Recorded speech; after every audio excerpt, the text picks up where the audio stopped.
kizibu nnyo okusomesa omwana n'omuyisa mu law school n'omutwala professional training n'avaamu n'abeera ow'omugaso.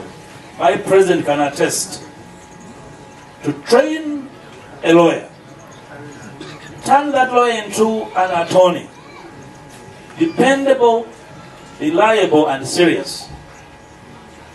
It's not easy.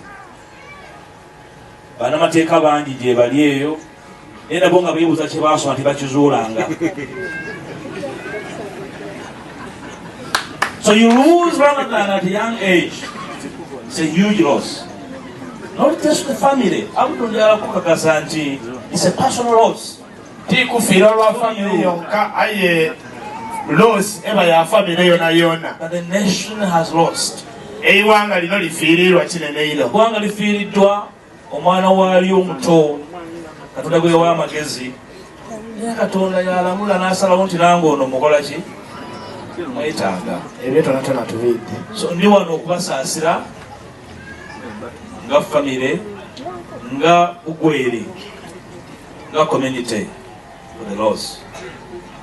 Mikwano gyange baganda bange aba NUP, I'm learning today. It's never disclosed to me that it was one of us, that he was very calm.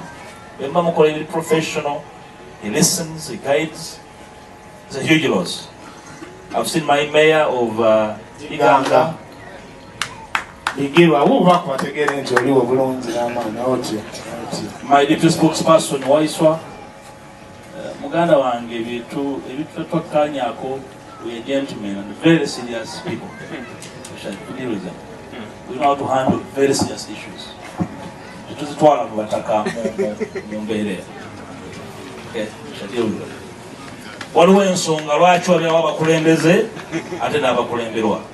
Ebbanga ddene abavuka babeera mu kwepanka tebagala kuteesana mukulembeze wa ggwanga tebamanyi alina obuyinza bo beyita aba president kati bo balooza aba president lwaki tebalagira lwaki ate bagamba nti babasiba balagire ba commissioner general mbadde nsaba gwe muganda wange Kyagulanyi lagira commissioner general wa prison gwenga president omugamba abantu baveeyo mangu then olagire ne parliament ye etakuwuliriza nayo bagigale deno ebyokola wina bingi ng'omukulembeze kola directive njagala akole directive ogamba ni president Kyagulanyi mwami Kyagulanyi president Kyagulanyi alagire abantu abakwatibwa bonna bakole ki babate kubanga ye president ekigambo kya president alagira bulagize kikola president ebeera directive nebo ate bagamba ba president ate twatutono weratute katerego okulaba omukulembeze w'eggwanga kati tulina omukulembeze wa ggwanga ne president kati omukulembeze w'eggwanga yalondebwa abantu omukulembeze w'eggwanga yalayizibwa ku ssemateeka omukulembeze w'eggwanga yagenda ekololo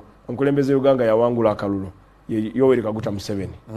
Kati bano abalala beefula bapulezidenti babasawo abakinansi bapulezidenti ba ghetto bapulezidenti b'amalwa bapulezidenti b'abanaku bapulezidenti b'abagagga abo nabo bapulezidenti gye bali nange ndi president w'abapromota. Yes, so gwe president genda olagire commissioner general wa prison ne attorney general ate abantu bamwe naye obanga oyagala omukulembeze w'eggwanga abaddiremu nga uyeyama yagamba ajja kubeeyimirira. Well, ogenda kwakaterega mu State House nibi yayogera byanyiza president wano Mwami Kyagulanyi era yavaayo n'ayogera ebigambo ebikaawo eri katerega toyina kutwogerera tetulina kwegayirira Mwami Museveni kuta abantu baffe anti kati amateeka gakole yagamba talina kwegayirira Mwami Museveni kati kyalina okukola kulagira alagire naye abaana tebajja kuvundira mu komera abaana ba NUP abavubuka bobanga gye bali kwa mukulembeze yagamba mubambulire bebaani basibirwawa bwe munampa amannya ago nja kubeeyimirira babate banange kati ani omukyamu oli waziza omusango atagambye omwegayiridde nti nsonyiwa omuvubuka omwe amwegayiridde alumirwa abavubuka banne atali asumbuusa mu parliament atali nyangako na nyonyi kugendako bweru bana abalinya ennyonyi bagamba babasibe kati mwagala president oba mwagala omukulembeze w'eggwanga mwagala oyo president wamwe president mwagale his excellence the president of Uganda the president of the Republic of Uganda Yoweri Museveni Kaguta. He has given you a chance to have your young people released on bond or on bail He's standing surety for them. He has politely asked you for a list through his dear Minister of Youth and Children Affairs to have the children exonerated. But you have failed to avail the list. Okay, talking of failing to give you the list. Yes, that is all the president said. President yaganti bakuwe list y'abantu. Batuzanyire ka video ka president nga yalagira nti mumpe list. Bagituzanyire oba mugirina abasanyuka. Well, Joe wadde mu parliament ensonga noddamu nogiroizinga leader wa opposition omwogezi wa National Unity Platform n'akuddamu byakuzeemu nga gateba ensonga yangambye yamwe Novix. Bakumpita Novix.